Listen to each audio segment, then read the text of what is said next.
Have you ever felt invisible, like no one truly sees or hears you, even when you're surrounded by others? Loneliness, especially as we grow older, can feel overwhelming, but it's something many of us go through, often in silence. In this video, we're going to explore 10 powerful signs that you're experiencing deep loneliness as an older person, and most importantly, how you can find your way back to connection and joy. Stay with us until the end, because each sign is paired with real-life stories and practical solutions that could be the key to unlocking the happiness and fulfillment you're seeking. This video may just be the turning point you've been waiting for. If you haven't yet subscribed, I highly recommend doing so and activating the notification bell to ensure you never miss a video. Your support means a lot to me as we continue to grow our community and reach more people with our content. If you enjoy the topic of this video, please leave a comment with the number 1. If it's not quite your cup of tea, drop a 0 in the comments. Your feedback is crucial in helping me create content that better serves you. Let's get started. 1. You feel invisible. Imagine walking into a room, the sounds of conversation and laughter filling the air. Yet as you step in, it's like the world pauses for everyone but you. Eyes pass over you as if you're nothing more than a space, a shadow in the background. You open your mouth to speak, perhaps trying to join in, but the words fall flat like leaves carried away by the wind, unnoticed and unheard. The painful sting of being unseen, of being invisible, starts to seep into your soul, slowly building a wall between you and the rest of the world. This silent struggle is one of the most profound and heartbreaking signs of deep loneliness. It's not just a fleeting moment of being overlooked, it's an ongoing experience where you feel like a ghost in your own life. You exist, of course you do, but it feels as though no one can see you. The vibrant, living person inside becomes muted, pushed to the background of other people's lives. And it's as if you're living behind a pane of glass where everyone else's world unfolds. But yours remains still, frozen, and forgotten.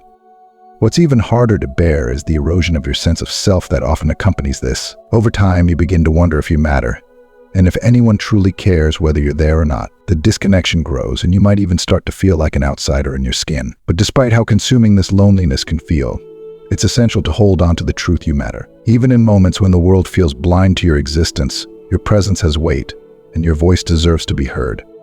Take a moment to reflect on Mary's story. It's one of quiet desperation transformed by a single act of courage. I used to attend the senior center every week, faithfully showing up for the bingo games, hoping, longing, really for some sign that I belonged. Yet, no matter how many times I went, no matter how many faces I smiled at, it felt like I was invisible, just another faceless stranger in the crowd. Each week, it was the same routine. I would sit, I would participate, but no one seemed to remember my name, and no one reached out to truly connect. I can't even count the times I left feeling smaller than when I arrived, like I was fading into the background of my own life. Then, one day, something inside me shifted. I don't know why it happened on that particular day, but I found the strength to do something different. I offered to help set up for the games, something so simple, yet it changed everything. As I started moving the chairs and organizing the tables, people began to notice me. They greeted me by name, they asked me how I was, and soon, I found myself building connections that I never thought possible. It wasn't just about being noticed anymore, it was about being valued, about belonging to something bigger than myself. I made friends, real friends, and it felt like I had finally broken through that invisible barrier that had been holding me back for so long. If you are still watching this video and find these lessons useful, please comment number 1 below to let me know that you are still watching this video with me. Mary's story is a testament to the quiet power of stepping forward, of reclaiming space when the world seems to be ignoring you. It wasn't that she wasn't worthy of being seen before, it was that she hadn't yet allowed herself to take up space. Sometimes that's all it takes, a small step, a gesture of courage to remind ourselves and others that we are here, that we are not invisible. So if you ever find yourself feeling like a ghost in your own life, remember Mary's journey. Remember that loneliness, while profound and painful, doesn't have to be a permanent state. You have the power to change your story. You are worthy of being seen, of being heard, and of being loved. Even in the moments when the weight of invisibility feels unbearable, your presence is significant, and there are people out there waiting to connect with the real, vibrant, beautiful person that you are. 2. Lack of interest in activities. Do you remember the spark that once ignited your passion for hobbies and activities that brought you so much joy? The moments where time would melt away as you immerse yourself in the things you loved, whether it was crafting, cooking, reading, gardening, or something else that made your soul feel alive. But now, when you think of those same activities, there's a heaviness in your heart. The excitement has faded, and you can't bring yourself to engage in the things that once lit up your life. This loss of interest can be more than just a passing phase. It might be your heart's quiet way of revealing a deeper truth. Loneliness has started to weave its way into your life. It's as if the disconnection you feel from others has drained the color from your world, leaving everything that once brought you joy feeling dull and lifeless. This emotional withdrawal is your soul's way of crying out for connection, for a sense of belonging, for the simple yet profound need to share your life with others. Tom's story offers a glimpse into the transformative power of reigniting that lost spark. I used to live from my garden. Every morning, I'd wake up excited to tend to my backyard filled with vibrant flowers and rich greenery. It was my sanctuary, a place where I could lose myself in the beauty of nature. But when my wife passed away, everything changed. The garden that once gave me so much joy became a painful reminder of the life we shared, and I couldn't bear to look at it. The tools sat unused, the flowers withered, and I found myself avoiding the garden altogether. My love for it had vanished, replaced by a hollow sense of grief and loneliness. One afternoon, a neighbor knocked on my door and invited me to join a local gardening club. At first, I hesitated. What was the point? How could I find joy in something that felt so tied to my loss? But the neighbor was persistent, and eventually, I agreed to attend. That decision changed everything.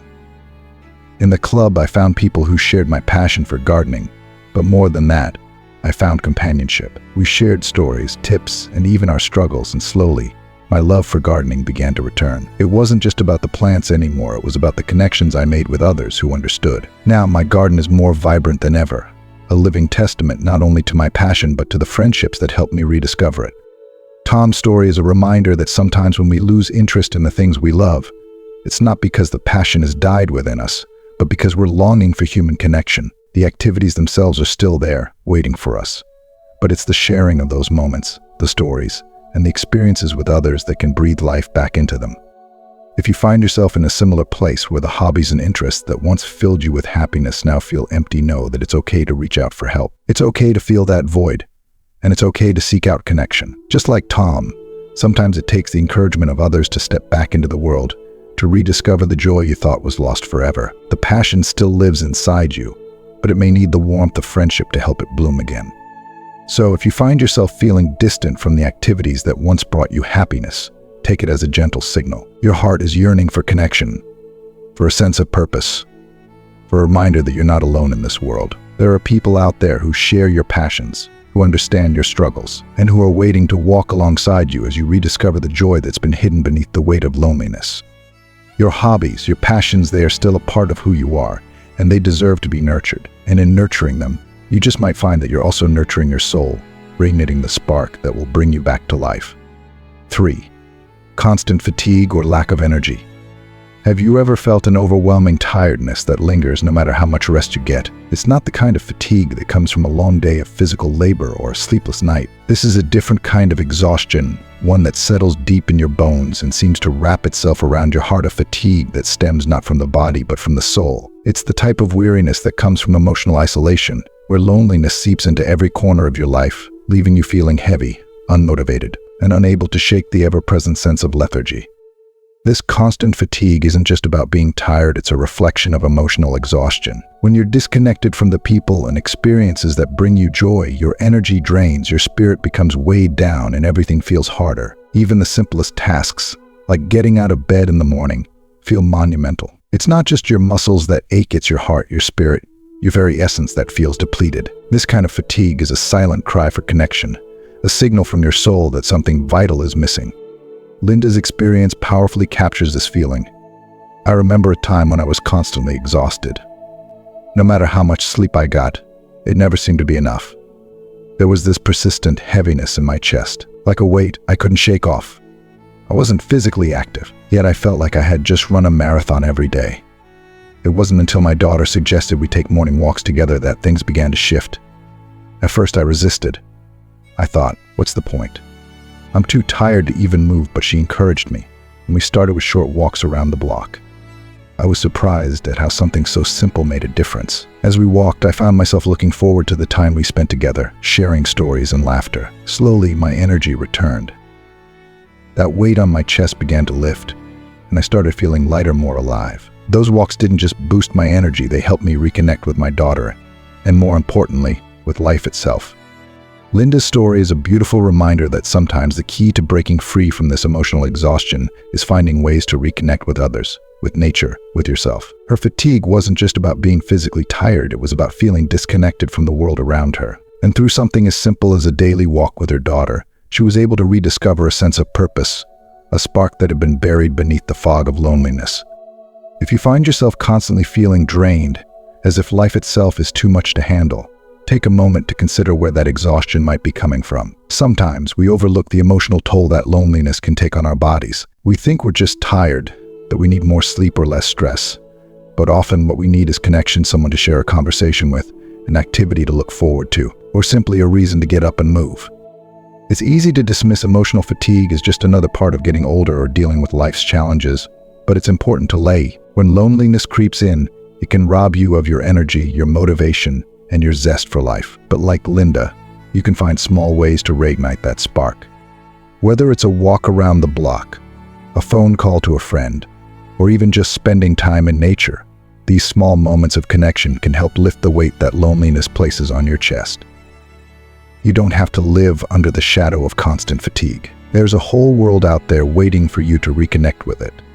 And in doing so, you may find that your energy, your passion, and your joy slowly begin to return. It's not about making grand gestures or massive changes sometimes. All it takes is one small step, one moment of connection, to start lifting the fog of loneliness and reclaiming your vitality. 4. Changes in sleep patterns. Have you noticed that your nights have become longer, filled with restless tossing and turning?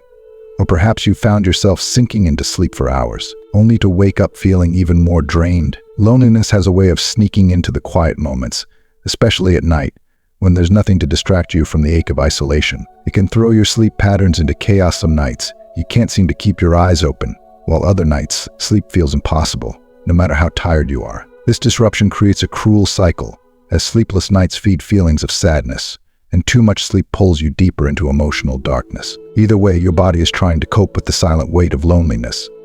If you are still watching this video and find these lessons useful, please comment number 2 below to let me know that you are still watching this video with me. It's not just your mind that feels the burden of loneliness, your body responds as well. Sleep, which should offer a refuge, a time of healing and renewal, can become elusive. You might lie awake for hours, your thoughts swirling around, making the silence seem even louder. Or you may find yourself sleeping the day away, hoping that in those hours of unconsciousness, the emptiness will fade. But when your sleep is out of balance, it only magnifies the emotional toll of loneliness, creating an exhausting cycle that seems impossible to break. George's story is one that many can relate to, a poignant reflection of how loneliness affects our most vulnerable moments.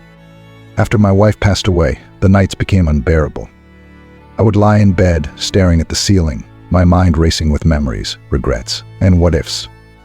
I had grown so used to having our late-night talks, those quiet moments of connection that made the world feel safe and whole. But after she was gone, the silence was deafening. It was as if the night itself had turned against me, amplifying my loneliness. Sleep became a stranger.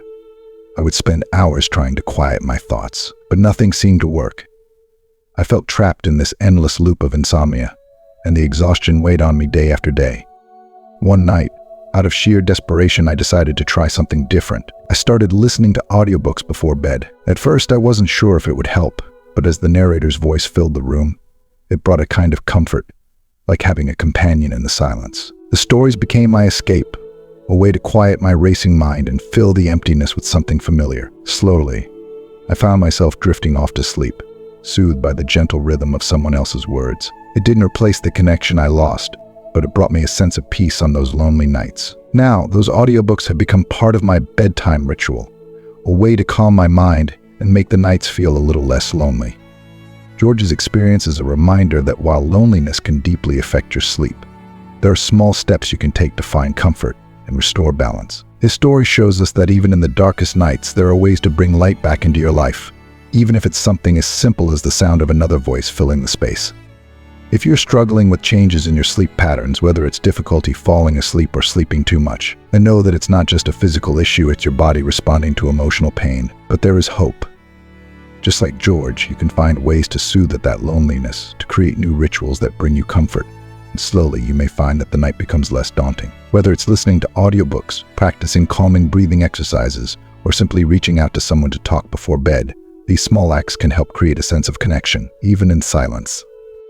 Loneliness can feel endless, especially at night when the world is quiet and you're left alone with your thoughts. But remember, you are not truly alone. There are ways to reconnect with the world, find comfort in new routines, and bring some peace to your restless nights. Sleep is a sanctuary you deserve, a place of rest where you can heal from the emotional exhaustion of loneliness. So if you find yourself caught in this cycle of disrupted sleep, take heart in George's story and know that there is a path to finding peace again. Small changes like filling the quiet with a comforting voice or embracing a bedtime ritual can help you reclaim your nights and restore the restful sleep your body and soul so desperately need. 5. Feeling unimportant or worthless. One of the most heart-wrenching and isolating experiences that can come with loneliness is the sinking feeling that you don't matter, that somehow your presence is inconsequential and the world would continue just the same without you in it. This isn't just a fleeting thought, it's a persistent voice in the back of your mind, whispering that you are unimportant, worthless even. You might begin to question your place in life, wondering if you serve any purpose at all. This is a dark and heavy space to inhabit, where loneliness begins to erode not only your sense of connection, but your very sense of self. When you reach this place, it's easy to feel consumed by the shadows of doubt, thinking that your worth is tied to what you do, what you contribute, or whether others notice you. But here's the truth: your worth is inherent. It doesn't depend on what you've accomplished, how others perceive you, or whether you feel productive or useful in the moment. You are valuable simply because you exist, and your presence in this world matters more than you might realize. Even in those moments when you feel invisible, when you doubt your significance, you carry an irreplaceable light that this world needs. Barbara's story is a poignant example of how this feeling of worthlessness can creep in, and how she found a path to rediscover her value. After I retired, I was lost. For so many years, my identity had been tied to my career, to my role as someone who was needed and productive. But once that chapter of my life closed, I felt like the days stretched out endlessly before me, empty and devoid of purpose. I would wake up in the morning with no sense of direction, and slowly, the question began to gnaw at me. What am I worth if I'm not contributing? Do I even matter anymore? It was a painful spiral, one that left me feeling more and more detached from the world around me. One day, a dear friend of mine suggested I volunteer at the local animal shelter. At first, I hesitated. I wasn't sure if it would really make a difference or if I could even help, but something inside me urged me to give it a try. And so I went. The moment I walked into that shelter, everything began to shift. The animals, with their innocent eyes and quiet need for care, didn't see me as retired or lost. They just needed love, and I had that to give. I started spending my days feeding them, playing with them, and helping them find homes. In caring for those animals, I discovered something I had forgotten: my worth was not tied to a job or a title. My value lies in my ability to give, to connect, and to be present in the world. Volunteering gave me a new sense of purpose, a reason to get out of bed in the morning. And more than that, it reminded me that sometimes we just need a little nudge to rediscover our inherent worth. Barbara's story is a powerful reminder that your value is not something that can be lost or taken away. Even when life changes, whether through retirement, loss, or any other transition, your worth remains. It's easy to feel unimportant when your daily routine no longer requires the same responsibilities, or when the people around you no longer depend on you in the same ways. But sometimes, finding purpose and meaning can be as simple as reaching out to someone or something that needs you. Whether it's animals, people, or a cause, there's always a space where your unique gifts can make a difference. If you're struggling with feelings of worthlessness, know that you're not alone. So many of us, especially during times of change or isolation, begin to question our place in the world. But just like Barbara discovered, your worth is not defined by external circumstances. It's something much deeper, something that exists simply because you do. There are countless ways to find purpose and meaning, even if it feels like those opportunities have slipped away. Sometimes, all it takes is a small act, a bit of kindness, a willingness to help, to remind you of the immense value you bring to this world. You are important. You are needed. And even if you can't see it right now, your life holds a purpose that is waiting to be rediscovered. The world needs your kindness, your presence, and your heart. Even on days when you feel invisible or unworthy, know that you are irreplaceable, and the impact you make, whether seen or unseen, ripples out in ways you may never fully realize. 6. Frequent visits to the doctor. Have you ever found yourself in and out of the doctor's office, chasing answers that seem elusive? With every test coming back normal, it's easy to feel confused, frustrated, or even defeated when your body is crying out for help, but no one can tell you why. Yet sometimes the pain we carry isn't purely physical. Loneliness, that invisible shadow that creeps into our hearts, often finds a way to speak through our bodies when words fail. The profound connection between our emotional and physical well-being runs deep, and when one is hurting, the other cries out too. Imagine waking up each day feeling a heaviness you can't explain, your chest tightening, your stomach uneasy, your head constantly aching. You begin to worry, thinking something must be wrong with your health. It's a fear that drives many to seek medical answers, just as it did with Henry, who bravely shared his story, a testament to the power of understanding the real root of our suffering. I was a regular at my doctor's office. It seemed like every other week I was convinced there was a new illness attacking my body. My energy was drained, my heart raced, and I couldn't escape this overwhelming sense that something was wrong. But test after test came back with nothing. No diagnosis, no physical explanation. It left me feeling lost and desperate. I kept pushing for more tests and more answers because surely something was causing this pain. Then one day, my doctor sat me down and said, "Henry, what if this isn't about your body? What if this is about your heart, your mind? Could you be feeling lonely at first?" I resisted it. How could loneliness do all this to my body? It seemed impossible. But the more I thought about it, the more I realized how isolated I had become. I hadn't truly connected with anyone in months, maybe years. It was a bitter truth, but one I couldn't ignore. Henry's story doesn't end there. That realization was just the beginning of his journey. When he finally accepted that his physical symptoms might be rooted in emotional pain, he decided to seek help, not through medication or more tests, but through something much more powerful: human connection. I joined a local support group, Henry continued. It was terrifying at first, opening up about what I was going through. But what I found was a group of people who felt just like I did. They too had suffered in silence, their loneliness manifesting in ways they never expected. Talking with them, sharing our stories and our fears was like a balm for my soul. And slowly, almost imperceptibly at first, my health began to improve. My body, once weighed down by the invisible burden of isolation, started to feel lighter. The aches, the fatigue, the constant sense of unease began to fade. It was as if by healing my heart, I was healing my body too. This story is a powerful reminder that loneliness isn't just an emotion, it's a force that can shape our entire being. It can make us feel sick, weak, and drained, but it can also be overcome. When we acknowledge the loneliness within us, we open the door to healing, not just emotionally but physically as well. Our bodies and minds are inextricably linked, and sometimes the greatest medicine we need is a connection, a kind ear, or a compassionate hand to hold. So, if you find yourself visiting the doctor frequently with no clear answers, take a moment to reflect on what your heart might be trying to tell you. Perhaps the pain you feel is a whisper from the loneliness inside, asking to be seen, to be heard, to be healed. And remember, just as Henry discovered, healing can come in many forms sometimes. It's as simple as reaching out and letting someone in. 7. Withdrawal from social interactions.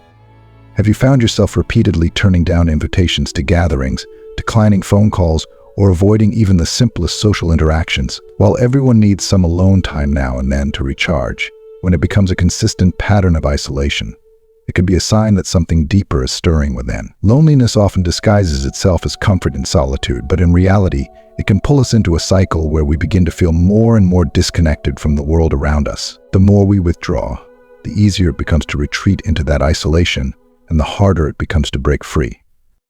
This was the case for Susan, whose story offers a poignant reminder of the quiet dangers of letting loneliness take hold of our lives. She shared her experience with raw honesty. "I used to be the life of the party, always eager to spend time with friends and family. But somewhere along the way, I started saying no to those gatherings. At first, it was just one family dinner, then another. Social events, birthday parties, even casual coffee dates, I turned them all down. It was just easier to stay home, alone. I convinced myself I was just tired, that I needed the time to myself. But as the weeks and months passed, I found myself sinking deeper into isolation. I didn't realize how lonely I had become until it felt almost impossible to reach out. The more I withdrew, the more the silence of my own company wrapped around me like a heavy blanket. I felt safer in the quiet of my own space, but I also felt empty. For Susan, the breaking point came when her granddaughter, with the persistence only a child could muster, refused to take no for an answer. Susan continued.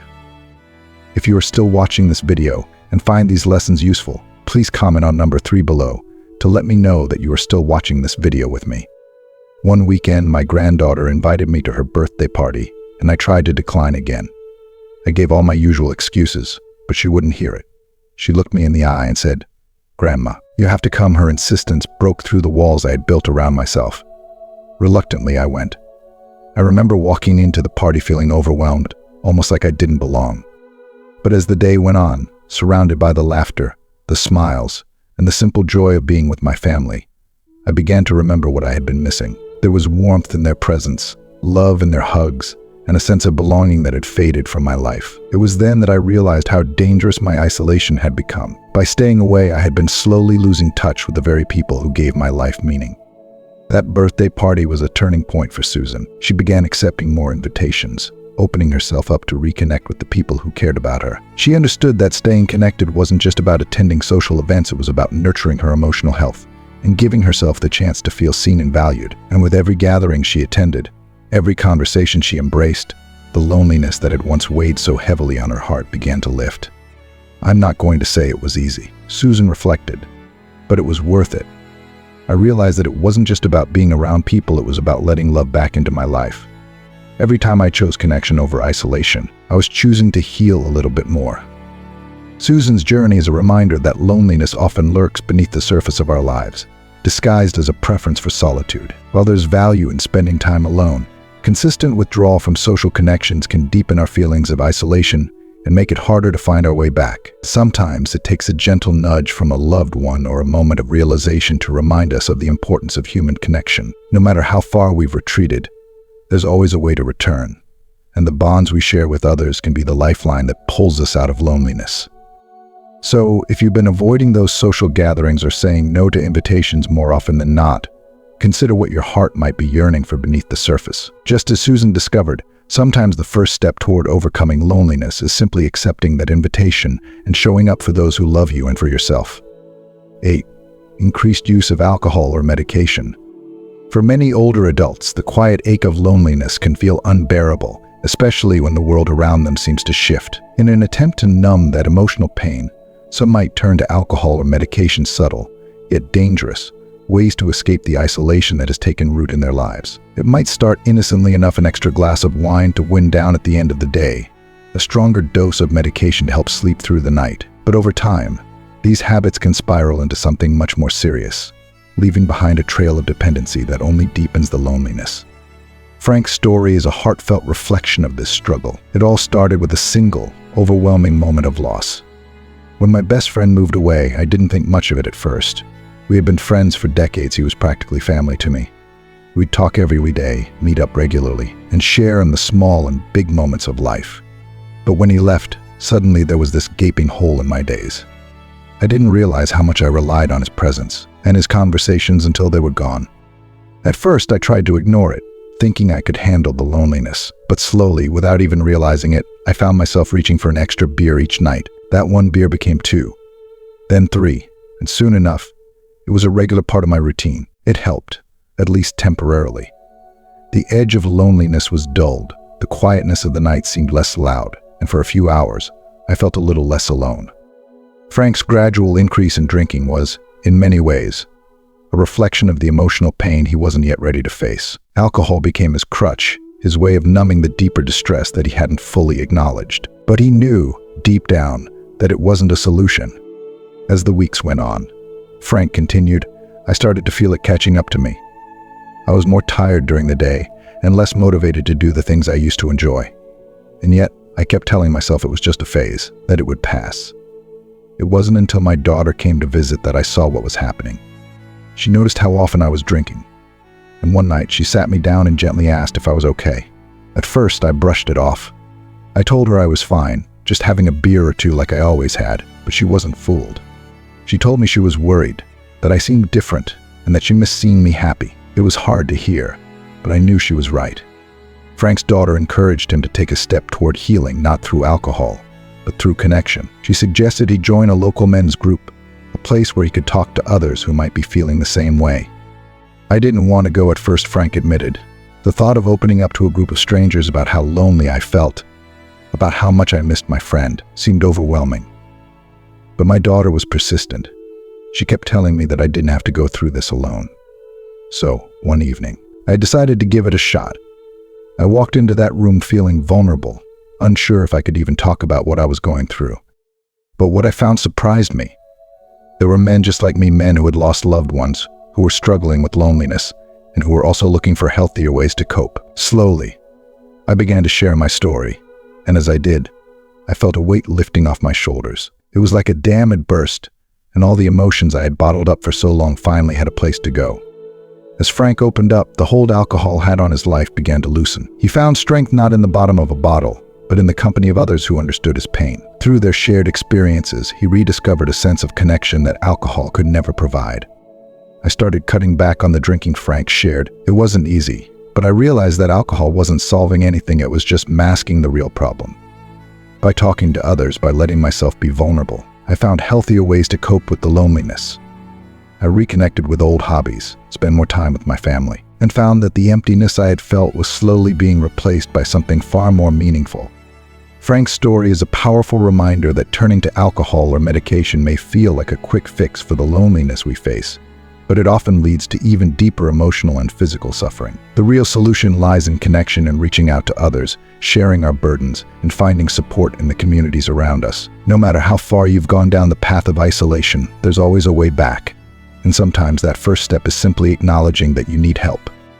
If you've noticed an increase in your consumption of alcohol or medication, take a moment to reflect on what might be driving that behavior. Are you trying to fill a void that only human connection can heal? Just as Frank discovered, there are healthier, more fulfilling ways to cope with loneliness, and the healing journey often begins with a conversation that can lead to renewed hope, a sense of belonging, and the strength to overcome the challenges that life throws our way. 9. Feeling a persistent sense of emptiness.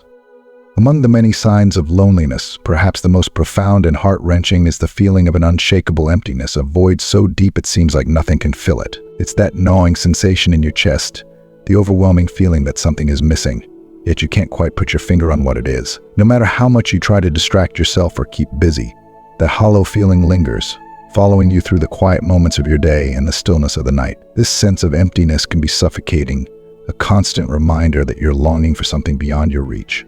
But it's essential to understand that you don't have to navigate this painful journey alone. Alice's story brings to light the powerful grip that loneliness can have, especially after losing someone dear. Her experience is a reflection of the emotional aftermath of grief and the isolation that often comes with it. After my husband passed away, Alice began, her voice heavy with emotion. I felt like my world had completely shattered. We had been married for over 40 years and suddenly he was just gone. I was surrounded by our memories, but the house felt so empty without him. No amount of noise, no activity could fill the silence that his absence left behind. I tried staying busy volunteering, going out with friends, filling my calendar with tasks, but none of it helped.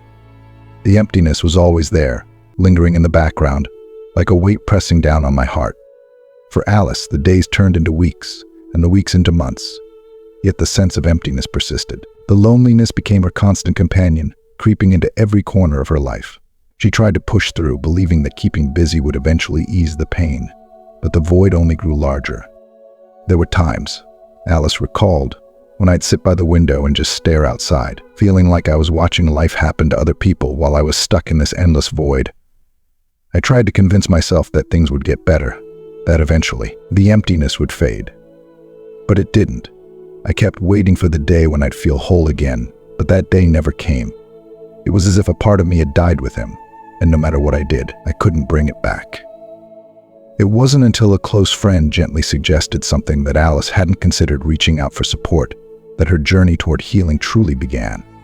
One day, a dear friend of mine came to visit. Alice shared. She had lost her husband a few years before, and she could see that I was struggling, even though I was trying my best to hide it. She told me about a local widow support group that she had joined, and how it had helped her find comfort during her darkest days. At first, I hesitated. The thought of sharing my grief with strangers felt daunting. I wasn't sure if talking about it would make the emptiness better or worse. But my friend reassured me, and after some time, I decided to give it a try. Walking into that support group for the first time was one of the hardest things Alice had ever done, but it turned out to be the very thing she needed. The first meeting was difficult, Alice admitted. I sat in that room, surrounded by people who were all carrying their pain, and for the first time, I felt like I wasn't completely alone. As I listened to their stories so similar to my own, I began to realize that the emptiness I had been feeling wasn't unique to me. These people understood. They knew the hollow ache that comes with loss. And slowly, as I started to open up and share my own story, something incredible happened. The emptiness inside me didn't feel so overwhelming anymore. Through the support group, Alice began to form new connections, bonds forged in shared grief and mutual understanding. With each meeting, the heavy emptiness that had once consumed her began to lighten, little by little. It didn't disappear overnight, but it started to fill with the warmth of human connection, with the compassion and empathy she found in those who had walked the same path. Slowly, I began to feel a sense of purpose again, Alice reflected. It wasn't the same as before, it couldn't be. But it was something new, something that gave me hope. I found myself looking forward to the support group meetings, to the conversations, and even to the quiet moments when we all sat together, knowing we didn't have to say anything to understand each other. Those connections started to fill the void, not in the way my husband had, but in a way that made the loneliness bearable. It reminded me that life, though changed, still held meaning. Alice's journey is a testament to the power of reaching out when loneliness feels overwhelming. The persistent sense of emptiness she experienced is one that many people feel, especially after a loss. But it doesn't have to define the rest of your life. There are people out there who understand and who can offer you the support and connection you need to start healing. If you find yourself feeling this deep, unrelenting emptiness, don't be afraid to seek help. Whether it's through a support group, a trusted friend, or a counselor, reaching out can be the first step toward filling that void with something meaningful. You don't have to carry the weight of loneliness alone. There's always a way back to connection, even when it feels like you've lost it forever. 10. Difficulty focusing or making decisions. Loneliness has a way of creeping into your mind, slowly clouding your thoughts, and making even the simplest tasks feel insurmountable. It's like a thick fog that settles over your consciousness, leaving you feeling confused, unfocused, and overwhelmed by decisions that once seemed routine. When loneliness takes hold, it's not just an emotional weight, it can seep into your cognitive processes, making it harder to think clearly or take action. This mental fog is frustrating, often leading to feelings of inadequacy, as if you're no longer capable of managing your own life. But it's important to remember that this fog is temporary, and with time and the right support, it can be lifted. Paul's experience is a powerful illustration of this struggle, and his story shows how taking small steps toward mindfulness and self-care can make all the difference. I remember sitting in front of the television, Paul shared, just staring at the screen. I wasn't watching anything. My mind would wander, but it didn't feel like it was going anywhere meaningful. I couldn't focus. I'd look at the clock and realize hours had passed, but I couldn't even tell you what I'd seen on the TV. My thoughts felt tangled, like I was trapped in this endless loop of confusion. And when it came to making decisions, simple ones, like what to cook for dinner or whether to go for a walk, I felt paralyzed. Even the smallest choices seemed overwhelming. If you are still watching this video and find these lessons useful, please comment number 4 below to let me know that you are still watching this video with me. For Paul, this inability to focus or make decisions wasn't just a passing phase. It began to affect his daily life, increasing his feelings of inadequacy and loneliness. He described how the mental fog grew thicker, isolating him even further from the world around him. It was as if I'd lost my ability to think clearly, Paul continued. I started doubting myself, feeling like I wasn't capable of handling even the most basic things. The more I struggled, the more I withdrew from people, which only made things worse. I didn't want anyone to know how lost I felt. It was a lonely, frustrating experience, and it felt like I was spiraling further and further away from myself. But one day, after a particularly difficult week of feeling mentally and emotionally drained, Paul decided to try something different. A flyer he had picked up from the local community center advertised a mindfulness course, and though he was skeptical at first, he signed up, hoping it might help him regain some clarity. That decision changed everything for me, Paul recalled with a sense of relief. The mindfulness course taught me how to slow down, how to breathe deeply, and how to be present in the moment. Meditation became a tool that helped me clear my mind, even if just for a few minutes at a time. It wasn't a quick fix, but it was a start. I began to see how my scattered thoughts and difficulty making decisions were tied to my loneliness. I was so disconnected from myself and others that my mind had no space to focus. As Paul continued practicing mindfulness, he discovered another technique that helped him regain control over his day-to-day life, breaking tasks into smaller, more manageable steps. I used to look at everything I had to do and feel completely overwhelmed, Paul explained. But the mindfulness course taught me to take things one step at a time. Instead of feeling like I had to do everything all at once, I started breaking down tasks into smaller pieces. I'd set a goal to do one thing, whether it was making a phone call, cooking a meal, or going for a short walk, and once I accomplished that, I'd move on to the next. Slowly, I began to feel a sense of control returning to my life. It wasn't about doing everything perfectly, it was about doing something, however small, to move forward. Paul's journey highlights a crucial truth: when loneliness clouds your mind, it can feel like you're stuck in a fog that will never lift. But with patience, self-compassion, and the willingness to seek help, you can find your way through. His story serves as a reminder that it's okay to ask for support, whether through a community class, a friend, or a counselor. No matter how thick the fog may seem, it is not permanent. There are tools and resources available that can help you regain your focus, clarity, and sense of purpose. If you're experiencing the same mental fog that Paul described, don't hesitate to take that first step, whether it's trying a mindfulness exercise, reaching out to a support group, or simply asking for help from someone you trust. The feeling of being lost in your mind can be daunting, but you don't have to navigate it alone. By breaking tasks into smaller pieces and focusing on the present, you can slowly regain your footing. Loneliness can make you feel inadequate, as if you're no longer capable of making decisions or thinking clearly. But you are not alone in this struggle. Many have faced similar challenges and come out stronger on the other side, and you can too. Even when it feels like the fog is unrelenting, remember that it will lift. Step by step, you can rediscover your focus, regain your confidence, and reconnect with the world around you. As we've explored these deep and often hidden signs of loneliness, it's clear that this emotion can manifest in many ways: physically, mentally, and emotionally. From struggling to focus, to feeling a persistent emptiness, or even relying on alcohol to numb the pain, loneliness is something that affects us all differently. But what's most important is recognizing these signs and taking those first steps toward healing and connection. Now, I want to hear from you. What have you learned from this video?